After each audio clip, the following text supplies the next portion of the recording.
Scrum is a successful and mainly used agile framework. It helps to manage efficiently any complex project, including logistics management, software development or an event. In the first step, the product owner makes a ranked list of all requirements which is called product backlog.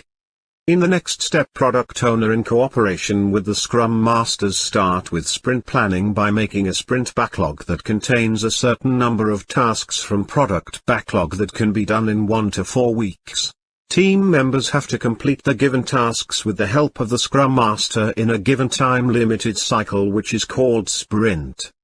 The work progress is reviewed daily during the daily Scrum meeting. At the end of each Scrum sprint, the Scrum review meeting takes place. If all tasks in a sprint are completed, an increment is made. In sprint retrospective, topics as what worked well or what could be improved, take place. Once the Scrum sprint is completed, a new Scrum with the next tasks from product backlog is planned.